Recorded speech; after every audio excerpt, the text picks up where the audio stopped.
Pada tanggal 14 Agustus tahun 1945, Sultan Syahrir sedang bersantai di depan teras rumah sembari mendengarkan radio. Lalu dia mendengar sesuatu.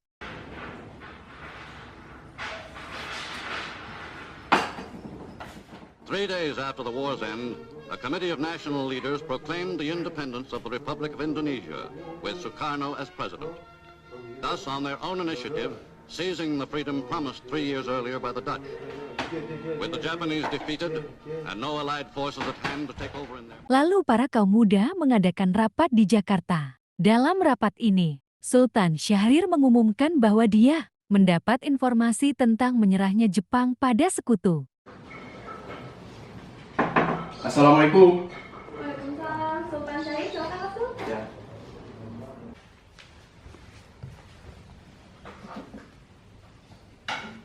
Silakan duduk.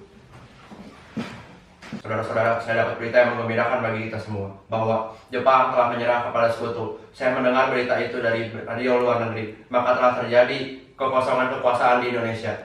Tunggu kabar gembira yang Anda kabarkan tadi, tapi apa itu kekosongan kekuasaan? Biar saya perjelas, jadi sekarang Jepang sudah tidak berkuasa di negara kita karena telah menyerah kepada sekutu, sedangkan sekutu belum menguasai Indonesia. Baik, saya mengerti. Lalu, apa yang harus kita lakukan untuk mengisi kekuasaan-kekosongan ini? Bagaimana jika kita meminta pada Bung Karno dan Hatta untuk memproklamasikan kemerdekaan Indonesia secepatnya? Iya, saya setuju dengan itu, karena ini memang waktu yang tepat untuk memproklamasikan kemerdekaan Indonesia. Baiklah, kalau kalian semua setuju, mari kita pergi ke rumah Bung Karno untuk membicarakan hal ini. Mari. Rapat pun diakhiri dan mereka pergi ke rumah Sukarno dengan maksud memberitahu Sukarno akan keinginan para kaum muda ini. Assalamualaikum. Bu, ada tamu tuh. Tolong bukain pintunya ya. Ya. Waalaikumsalam. Permisi Bu, apa Bung Karno ada di dalam? Kami ingin bertemu dengannya. Oh ada, bapaknya ada di dalam. Ada keperluan apa ya? Begini Bu, ada hal yang ingin kami bicarakan. Oh, silakan masuk. Silakan duduk.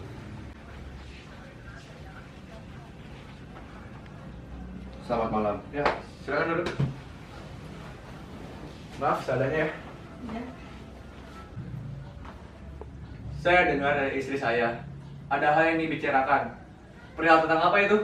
Begini, kami mendapat kabar bahwa Jepang telah menyerah kepada sekutu, jadi otomatis terjadi kekosongan kekuasaan di Indonesia. Benarkah? Ya, benar. Maksud kami datang ke sini untuk meminta agar cepat dilaksanakannya proklamasi kemerdekaan Indonesia. Secepatnya? Baik, mungkin akan saya usahakan setelah dirundingkan dengan anggota PPKI yang lainnya. Tidak bisa Pak, kita tidak bisa menunggu lebih lama lagi karena ini adalah waktu yang tepat untuk memproklamasikan kemerdekaan Indonesia. Apa kalian tidak memikirkan bahaya apa yang akan kita hadapi bila kita senekat itu memproklamasikan Indonesia? Jepang pasti akan menyerang pada kita. Justru itu, maka saat ini Jepang bukan penguasa Indonesia lagi. Maka untuk apa kita menyia-nyiakan masa kesempatan ini? Nanti saja setelah kita bicarakan dengan anggota PPKI. Saya tidak berharap Anda akan melaksanakan rapat PPKI terlebih dahulu, karena saya takut Jepang tahu tentang rencana kita dan menghalangi Indonesia merdeka. Tapi PPKI merupakan salah satu cara untuk memerdekakan Indonesia. Tapi, kami tidak ingin merdeka oleh Jepang. Assalamualaikum. Waalaikumsalam. Wah, ada apa ini? Kami ingin proklamasi Indonesia cepat dilaksanakan, tapi kami tidak ingin merdeka oleh Jepang. Apa tidak sebaiknya kita rundingkan secara matang-matang? Tidak ada waktu lagi. Ini saat yang tepat untuk memerdekakan Indonesia. Sebelum bangsa lain datang untuk menguasai negara kita dan menghalangi kita untuk merdeka kembali. Ya sudah, kami akan membicarakan hal ini. Besok, kalian boleh silakan datang kemari. Baiklah kalau begitu. Kami permisi dulu, maaf telah mengganggu.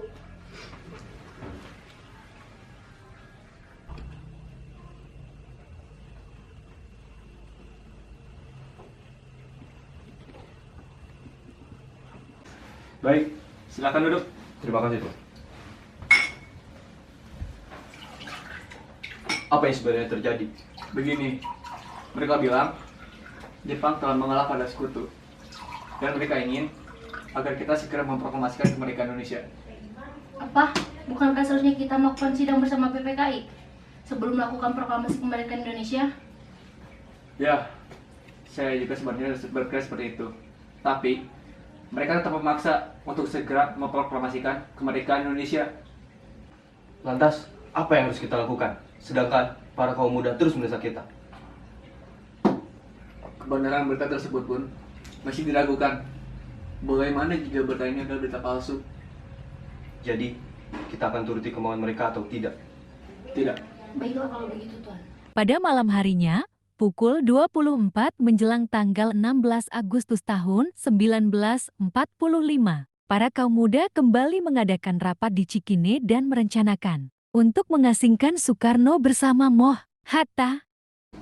Sekarang apa yang harus kita lakukan sementara para kaum tua enggan mengikuti keinginan kita? Bagaimana kalau kita asingkan Soekarno dan Muhammad Hatta keluar Jakarta agar terbebas dari pengaruh Jepang? Tapi kemana? Bagaimana jika Karengas Dengklok? Di sana keamanannya terjamin. Ya, saya setuju dengan itu. Para kaum muda lalu pergi ke rumah Soekarno untuk mengajaknya dan Moh Hatta ke Rengas Dengklok. Ada apa ya? Kalian tengah malam begini susah datang kemari. Ada hal penting yang ingin kami bicarakan. Baik, silakan duduk.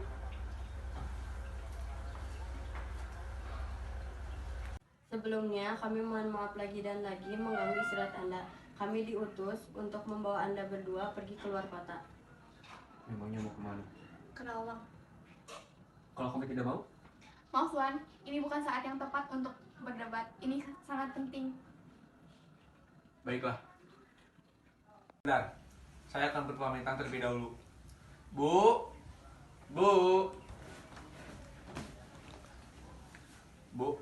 Bapak akan pamit. Bapak akan keluar kota. Bolehkah saya ikut? Akhir-akhir ini saya merasa akan terjadi sesuatu pada Bapak. Baiklah. Maaf, apa sudah selesai? Kita harus cepat pergi. Baik. Silakan. Mereka pun pergi ke Rengas Dengklok. Mereka tiba di sebuah rumah. Di sana Bung Karno dan Moh Hatta terus didesak dengan cara kasar. Mereka didesak oleh kaum muda untuk segera memproklamasikan kemerdekaan Indonesia. Tunggu apa lagi? Ini adalah waktu yang tepat untuk memproklamasikan kemerdekaan Indonesia. Maaf, saya tidak bisa. Tidak bisa bagaimana? Mau sampai kapan Indonesia tunggu untuk merdeka? Hei, kalian ini apa-apaan? Bisakah dengan cara yang lebih halus? Dengar Bu, kami hanya ingin Indonesia cepat merdeka. Ya, saya tahu itu, tapi jangan tidak seperti ini. Bisakah kalian uningkan kembali secara baik-baik? Jika emosi yang kalian andalkan tidak akan berhasil. Akhirnya Fatmawati berhasil membujuk para kaum muda untuk menyelesaikannya secara baik-baik. Di sisi lain Ahmad Subarjo yang telah mengetahui keadaan dan keberadaan Soekarno, Moh Hatta, dan Fatmawati pergi untuk menyelamatkan mereka bersama Sayuti Melik. Hei kalian, sudahlah, lepaskan mereka. Rasanya sangat tidak pantas menahan tokoh nasionalis seperti ini. Bagaimana bila kita rundingkan secara baik-baik? Baiklah. Jadi, bagaimana Bung? Baiklah. Saya akan memproklamasikan kemerdekaan Indonesia. Baguslah. Tapi di mana kita akan membuat teks proklamasinya? Bagaimana jika kita ke rumah Laksamana Maeda? Dia teman saya dari Jepang yang mendukung kemerdekaan Indonesia. Saya dengar dia juga perwira tertinggi di militer. Jadi keamanannya terjamin.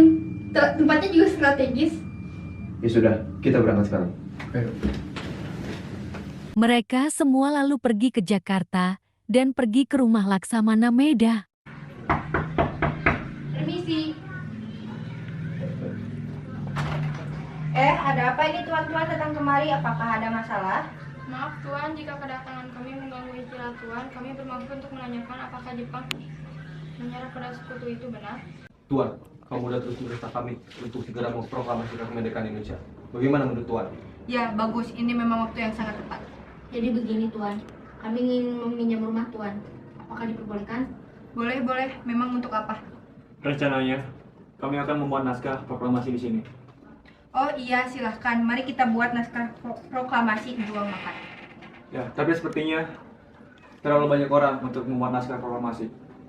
Ya, sepertinya Bung Karno, Bung Hatta, dan Ahmad Subarjo pun cukup untuk segera membuat naskah proklamasi. Ya, sepertinya kami bisa tunggu di sini.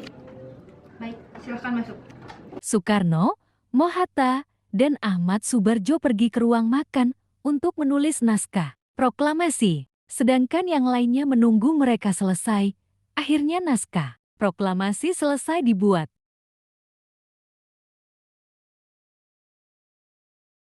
Sayuti Malik pun mengetik naskah proklamasi beserta perubahannya yang dimana teks itu pun akan ditandatangani oleh Soekarno dan Mohatta. Nah, naskah proklamasi sudah selesai. Tapi di mana kita akan membacakannya? Lapang Ikada. Tidak, keamanan kita tidak terjamin di sana. Maaf, kalau boleh mengusulkan bagaimana kalau di rumah saya? Ya, itu bagus. Ya, saya juga setuju. Iya, bisa di sana aman. Akhirnya proklamasi pun sepakat untuk dibacakan di rumah Soekarno pada tanggal 17 Agustus tahun 1945 dini hari. Semuanya bersiap-siap. Di saat semuanya sedang sibuk, Suhud tiba-tiba menghampiri Soekarno. Lalu ia menanyakan keberadaan bendera merah putih. Lalu Soekarno memerintah Fatmawati untuk menjahit. Bu.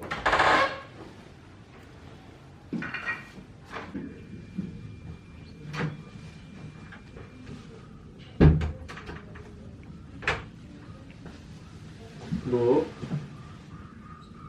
Ada apa Pak tiba-tiba memanggilku? tolong buatkan bendera dari warna merah dan warna putih. Apa?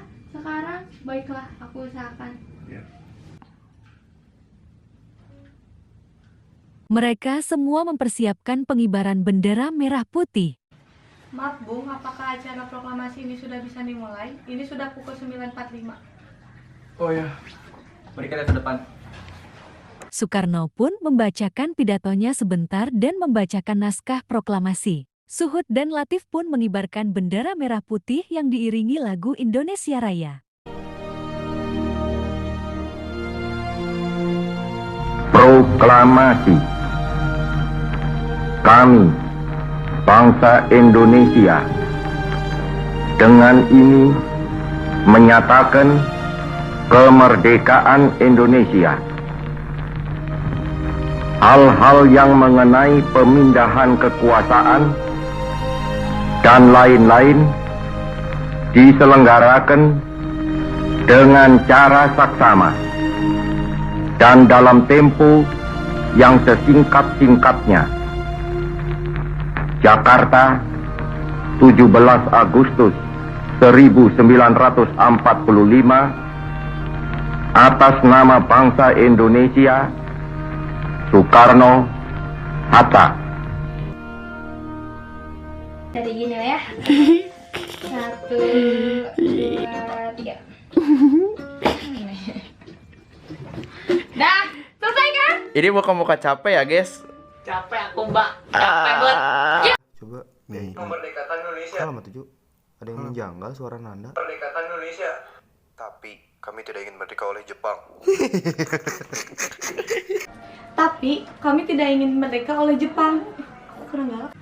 Ya udah. Malam-malam gini kemari ya. Biasa. Tuh kan? Kami berdua diutus. Nah, kami berdua. Dan ngapain? Bu.